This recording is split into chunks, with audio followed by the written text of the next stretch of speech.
गांव से पधारे हमारे महानुभाव, आप सभी को और हमारे प्यारे प्यारे बच्चों, आप सभी को गणतंत्र दिवस की हार्दिक। आज जो हम इस प्रोग्राम को करने जा रहे हैं, इसका उद्देश्य एक ये स्मृति के रूप में मनाया जाता है। गणतंत्र दिवस 26 जनवरी 1950 को हमारा संविधान लागू हुआ था।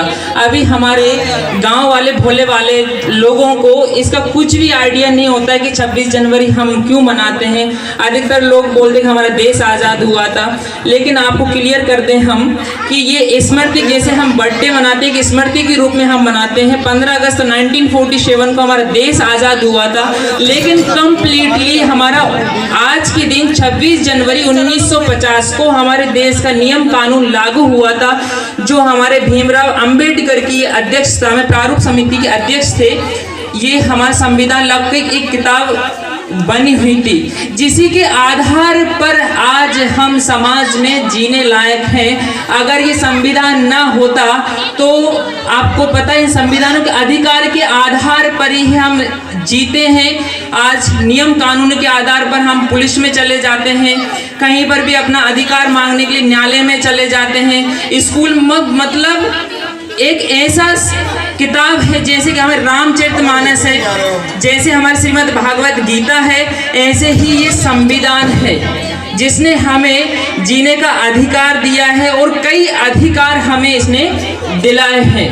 अन्यथा अगर ये संविधान ना होता तो कुछ लोग इतना शोषण करते कि हमें जीने लायक नहीं रखते और बद से बदतर ये जीवन हो जाता। किन लोगों का, जो बेचारे गरीब हैं, किसान हैं, जो गरीब तबके के लोग हैं, मध्यम तबके के लोग हैं, और ये किसी एक के हाथ में ये चुनाव ही नहीं होते।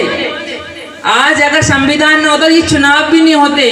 कोई एक व्यक्ति राजा बनकर बैठा रहता और हम मूकदर्श बनकर रहते हैं, और ये ना आज ये प्रोग्राम होता। आज यही है हमारा संविधान।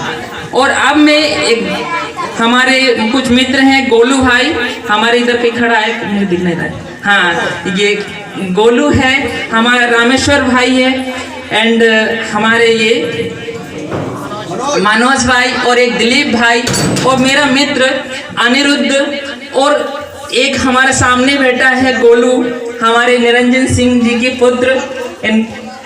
इन्होंने मुझे प्रत्यक्ष अप्रत्यक्ष रूप से बहुत साथ दिया, और मतलब गांव में कई लोग हैं जिन्होंने प्रत्यक्ष अप्रत्यक्ष रूप से साथ दिया। किसी ने इस प्रकार का बोलने की, जिससे कि आज समाज में बदलाव हो रहा है।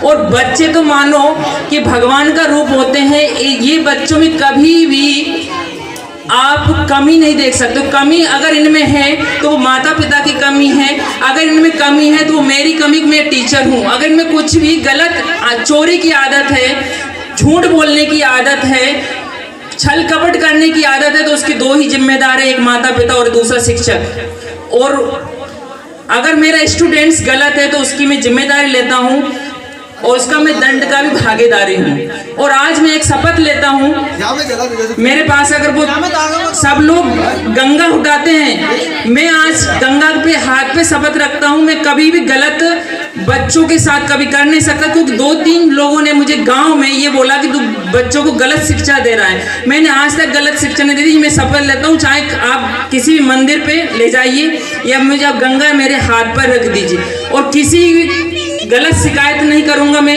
किसी का नाम लेकर भी नहीं किया।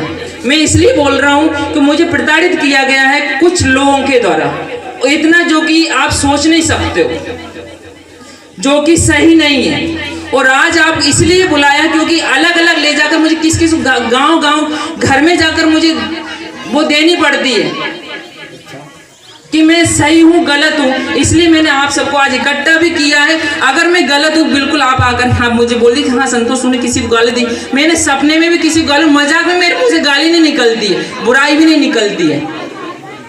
तो आप कृपया करके इतना जरूर कर लीजिए, मैं गांव के लिए, समाज के लिए। और लोभ लालच में आप सोच रहे होंगे इसको सैलरी मिल रही है, सैलरी का मुझे कुछ नहीं है। कल ही मैं जब निमंत्रण देने गया था, बच्चों सामने बात है, किसी ने बोला तुझे फालतू नाटक करने की आवश्यकता नहीं है, तू 2 सिर्फ सैलरी लेने का काम कर। तो मैंने उनसे ये बोला कि मुझे सैलरी नहीं चाहिए, और अगर आपको बुरा लग रहा है तो मैं स्कूल से भी निकल जाऊंगा। ये सिर्फ समाज हित में है। किसी प्रकार का भेदभाव ना हो, यही मेरा उद्देश्य है।